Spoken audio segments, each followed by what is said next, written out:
Mesdames et messieurs, bonsoir. Merci de votre fidélité et de suivre ce journal. Le président de la République, le chef de l'État, Issoufou Mamadou, a reçu ce matin une délégation du Nigeria comprenant le gouverneur de l'État de Borno, le gouverneur de l'État de Sokoto et le sénateur Baba Kaka Bachir Garbaï. Cette délégation est conduite par le gouverneur de l'État de Zamfara, qui est le président du Forum de gouverneurs du Nigeria.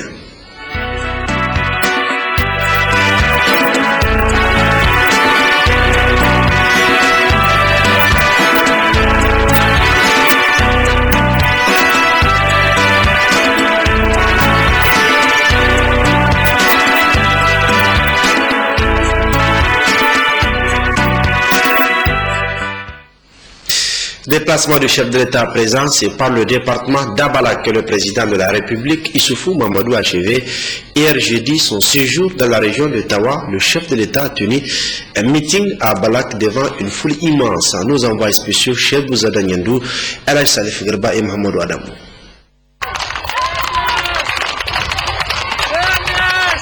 À Bagaroua et Tintabaraden, tout comme à présent à Abalak, la mobilisation des foules fut des plus grandioses. Autorités administratives et coutumières ont su mesurer l'importance du moment.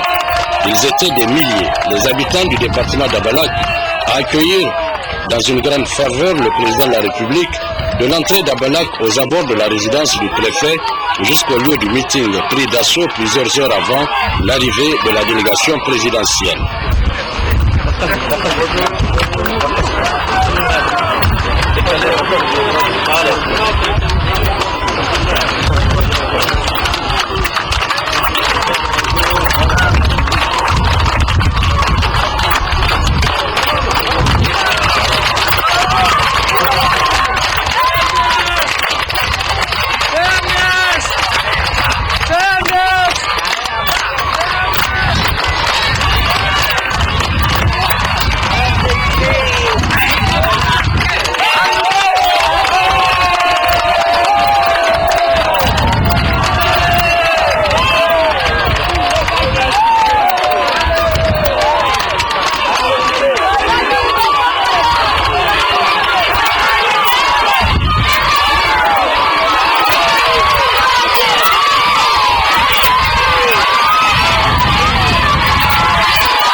Le maire de la commune d'Abalak devait par la suite prendre la parole au nom des populations pour souhaiter la bienvenue au chef de l'État et l'assurer du soutien indéfectible de ces populations dans la mise en œuvre de son programme de renaissance pour le plus grand bien de ce département.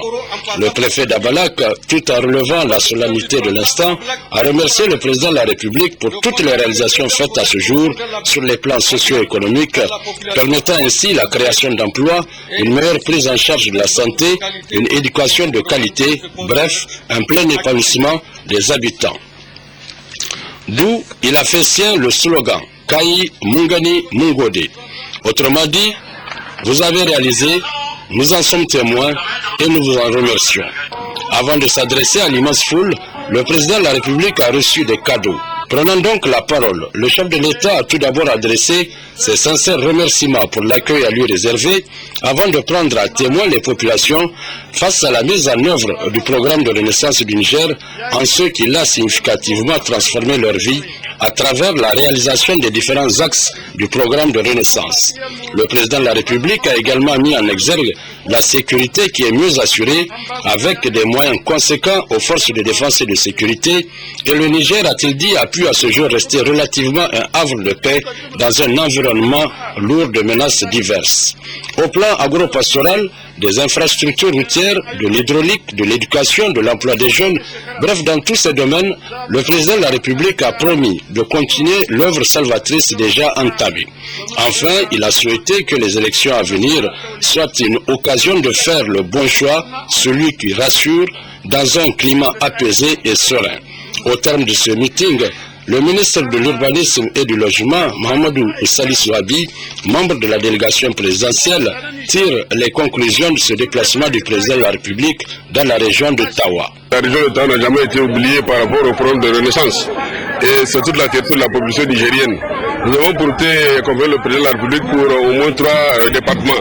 Dans le département de Bagaroua, il s'agit de lancer la route qui va être quand même faite de plus de 5 km entre Bagaroua et Lela. La route aussi, les autres régions de Tchintabaraden, vraiment où la route aussi va être construite de plus de 5 km. Et le département aussi d'Abalak. Et les populations sont mobilisées, vont accepter et vont appuyer très certainement le chef de l'État par rapport à l'œuvre déjà accomplie pour le peuple nigérien. Et c'est là vraiment toute notre fierté. Nous sommes contents de l'accompagner, nous sommes contents d'être avec lui et d'être encore plus tard avec lui pour la concrétisation de ces nobles objectifs. À présent, le chef de l'État prend congé. Il est salué à l'aéroport de Tawa par les personnalités civiles et militaires de la région avant de s'envoler pour Niamey. Il était 18h.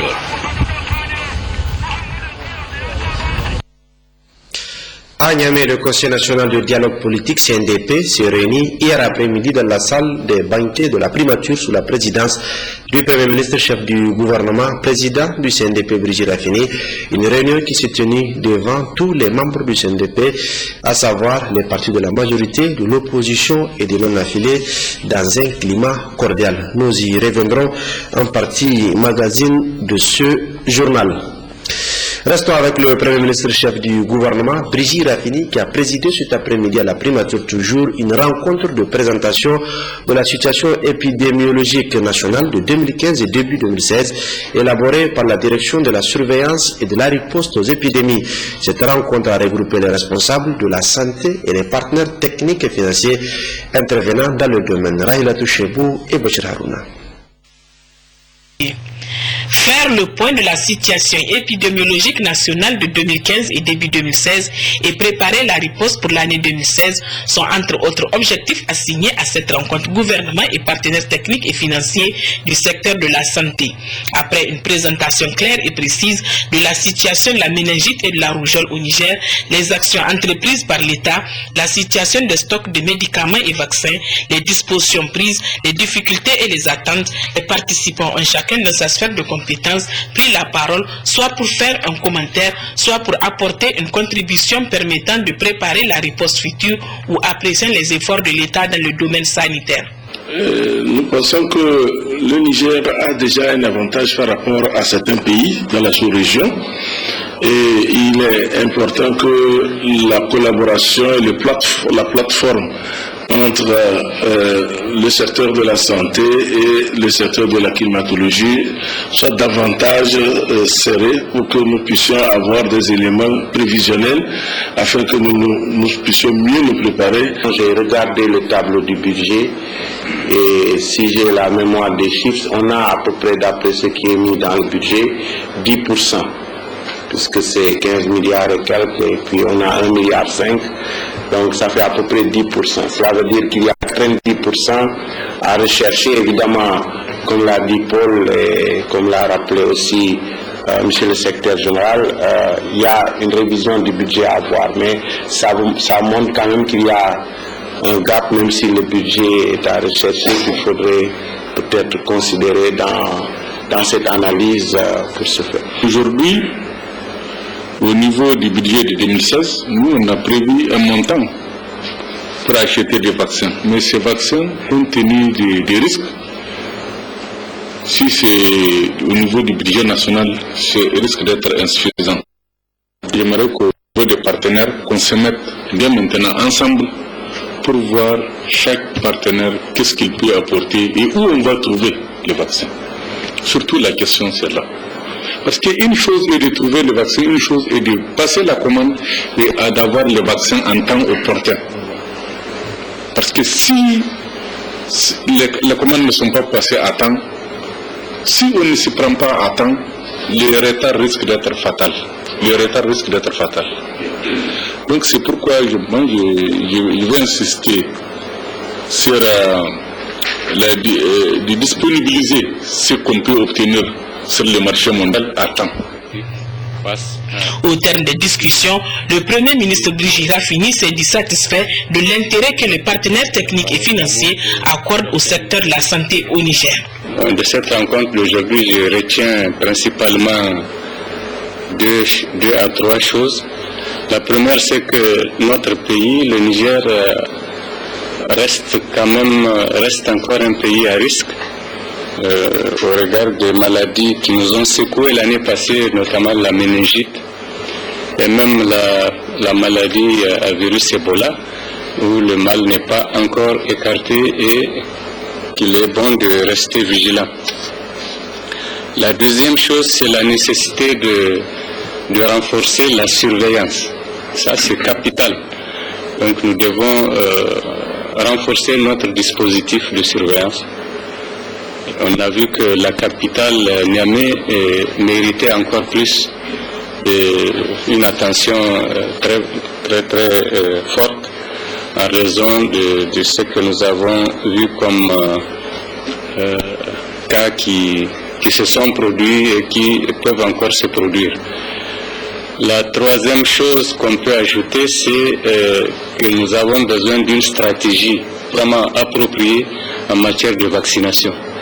Une stratégie qui prenne en compte donc notre expérience là que nous avons vécue en termes d'approvisionnement en médicaments, en termes de vaccination des populations. Il y a vraiment lieu d'avoir un plan de riposte approprié qui va nous dire à chaque moment qu'est-ce qu'il faut faire. Donc cette stratégie mérite d'être affinée, même si elle existe. En tout cas, il y a lieu de l'affiner, de la renforcer, de la parfaire pour que nous ne soyons pas surpris par des cas qui vont certainement pas manquer de se présenter. Nous avons également recommandé que le budget soit revu, soit bien réexaminé, parce que quand même 16 milliards pratiquement de besoins, il faut encore réanalyser ça. Ça fait beaucoup d'argent pour... c'est vrai, les besoins c'est les besoins, mais en regardant de près, peut-être qu'on pourrait revoir un peu dans des proportions plus réalisables nos prévisions en termes de budget. Donc voilà ce que je retiens de cette rencontre. Je remercie encore une fois nos partenaires qui nous accompagnent, qui sont toujours disposés à nous appuyer, aussi bien dans la surveillance que dans les interventions en termes de vaccination ou de soins. Nous les remercions vivement et nous leur demandons de continuer à nous appuyer. Nous en avons encore beaucoup besoin. Le Premier ministre Brigitte Raffini a conclu en rendant grâce à Dieu qu'aucun cas d'Ebola n'ait été enregistré à ce jour au Niger et a promis aux partenaires techniques et financiers de multiplier les rencontres pour mieux préparer la riposte 2016. Le ministre de l'Intérieur et de la Sécurité publique était l'invité du journal Afrique de la télévision France 24. Le ministre Massoudou Hassoumi a entre autres répondu à des questions sur les attaques terroristes de Ouagadougou et de la situation sécuritaire en général. Une situation face à laquelle la région doit se réorganiser, dira Hassoumi Massoudou, que je vous invite de suivre dans l'entretien qu'il a eu avec nos confrères de la télévision France 24. À mes côtés, le ministre de la Sécurité et de l'Intérieur du Niger, Hassoumi Massaoudou, merci d'être avec nous dans le Journal d'Afrique. On vient d'entendre le ministre français qui dit bien que les gouvernements de la région doivent s'organiser, mieux s'organiser, se réorganiser face à ce nouveau type de menaces. Qu'est-ce que vous dites à cela ? D'abord, je voudrais exprimer notre solidarité avec le peuple burkinabé face à cette épreuve. Vous savez, l'abcès de fixation dans cette région, c'est le Nord Mali. Aujourd'hui, au Nord Mali, nous avons un espace de non-droit. On a une absence totale d'autorité étatique qui fait que cette zone constitue une menace pour l'ensemble des capitales de la région. Parce que tout simplement, dans cette région, il n'y a que des groupes armés pro-gouvernementaux, des groupes armés anti-gouvernementaux, des groupes terroristes, des groupes de narcotrafiquants, et il y a un continuum entre ces différents groupes. Donc cet espace-là n'est pas contrôlé par un État, il n'y a pas d'armée malienne aux frontières des États à ce niveau-là, et tant qu'il n'y aura pas d'autorité étatique, tant qu'il n'y aura pas un espace, tant que ce sera un espace de non-droit, il va de ça que ça constitue une menace. Donc régler cette situation dans le Nord Mali, monsieur le ministre, mais les États de la région ne peuvent pas aujourd'hui travailler ensemble dans la mesure où il n'y a pas de continuité territoriale. C'est-à-dire à la frontière du Niger, nous n'avons pas l'État malien. À la frontière du Burkina, dans cette région-là, nous n'avons pas l'État malien. Donc il y a une rupture de continuité qui permettrait une coopération entre les services et les forces armées. C'est pour ça qu'il y a urgence à régler la question du Nord Mali, à avoir une autorité étatique, à accélérer le processus de paix pour que les forces de défense et de sécurité maliennes occupent cette zone et occupent ces frontières-là. C'est ça la première condition. Donc c'est régler cette question du Nord Mali. Mais qu'en est-il du Niger? On a vu dans ce cas de Ouagadougou que plusieurs personnes ont été interpellées, des Nigériens, dont un candidat à la présidentielle. Il y aurait eu des véhicules qui étaient immatriculés au Niger, qui auraient utilisé les djihadistes selon une source burkinabé. Est-ce que le Niger devient une base arrière pour certains de ces djihadistes? Ce qui est certain, c'est que ceux qui ont attaqué à Ouagadougou ne viennent pas du Niger, ils viennent du Mali, ils viennent du Nord Mali. Ceux qui ont attaqué à Bamako viennent au cela est clair, il n'y a pas de doute là-dessus. Ce n'est pas. Mais en ce qui concerne ces véhicules immatriculés au Niger et les Nigériens qui ont été interpellés à un moment et qui sont libérés, nous faisons confiance à la justice burkinabé. Elle mène cette enquête de manière professionnelle. Et nous avons confiance au professionnalisme des autorités burkinabées qui font leur enquête dans les règles de l'art. Niamey n'a pas été touché depuis de nombreuses années. Est-ce que vous craignez que ça arrive aussi dans des hôtels, dans des lieux fréquentés notamment par les étrangers? Niamey n'a pas été touché parce que le président Issoufou a pris des engagements en matière de sécurité qu'il a tenus. C'est de faire en sorte que pendant ce mandat-là, mettre les moyens, s'organiser pour que, malgré l'environnement d'insécurité, l'environnement de menace en Libye, au Mali, au Nigeria, que la paix et la sécurité règnent au Niger. C'est pour ça qu'à Niamey, il n'y a jamais eu d'attaque depuis 2010. 2010, c'est l'enlèvement des jeunes Français. Après ça, depuis 2011 que nous sommes là, il n'y a jamais eu d'attaque à Niamey. Depuis 2012, c'est-à-dire après les attentats d'Agadez et d'Arlit, dans les cas militaires, il n'y a pas eu d'attentat. Cela ne veut pas dire qu'il n'y en aura pas. Cela ne veut pas dire que le risque zéro n'existe pas. Mais nous avons pris des dispositions. Nous avons mis en place au niveau de la sécurité intérieure ce que nous appelons les patrouilles mixtes qui densifient avec un maillage beaucoup plus dense qui permet d'avoir une sécurité très proche des populations. Un maillage d'un véhicule armé par véhicule, ce que nous appelons les patrouilles mixtes qui circulent 24 heures sur 24 sur l'ensemble du territoire. Nous avons ces mêmes patrouilles dans les villes. Et nous avons parlez juste un dernier mot parce qu'on n'a plus beaucoup de temps. Je voudrais quand même dire un mot sur cette menace de Boko Haram qui était la menace la plus pressante à la frontière, hein, donc avec le Nigeria. Il y a eu des attaques régulières, assez meurtrières. C'est toujours votre principale crainte, ces attaques de Boko Haram? Aujourd'hui, hier encore, c'était notre principale crainte. Mais il faut dire que les attaques de Boko Haram ont diminué, ont baissé en intensité parce que nous nous sommes organisés pour pouvoir réduire les capacités opérationnelles et les capacités de destruction de Boko Haram.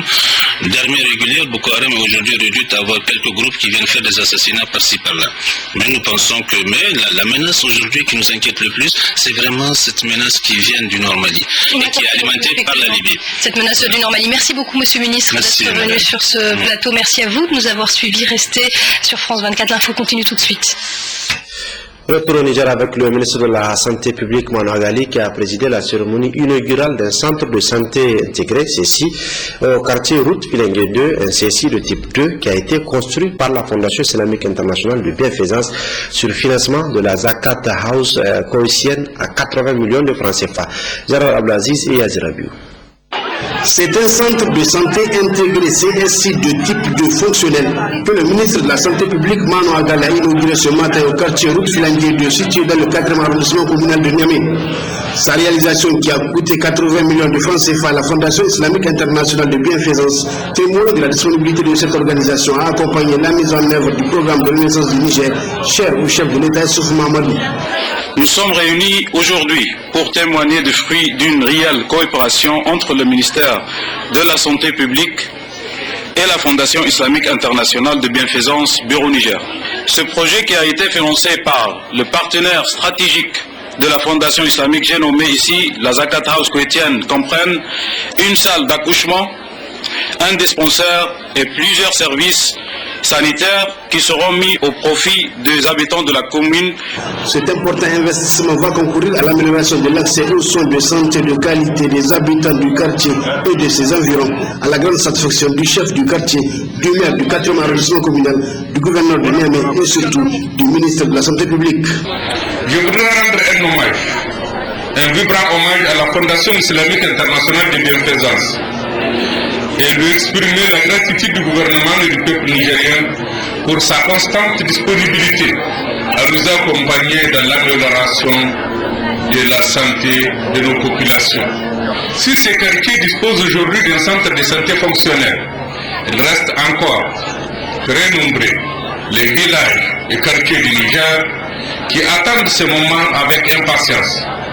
Je tiens à leur dire que les autorités de la 5e République ne les ont pas oubliés.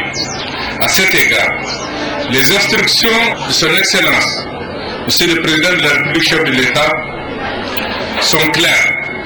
C'est pourquoi, dans la mise en œuvre du programme de renaissance, un accent particulier est mis sur l'extension de la couverture sanitaire.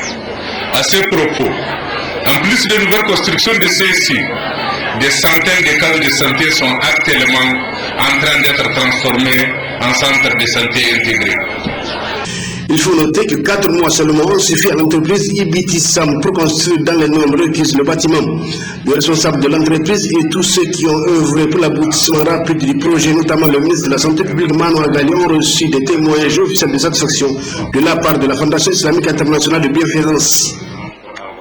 Par la suite, le ministre de la Santé publique, Manu Agali, a procédé à la pose de la première pierre du CSI du quartier Bassora, qui marque ainsi le lancement des travaux de construction de 11 autres CSI à travers le Niger. Ce vaste programme de construction et d'équipement de ces 12 CSI se fera grâce à l'appui de la Fondation islamique internationale de bienfaisance. Nous retrouvons Gérard Abdelaziz et Yazir Abiou.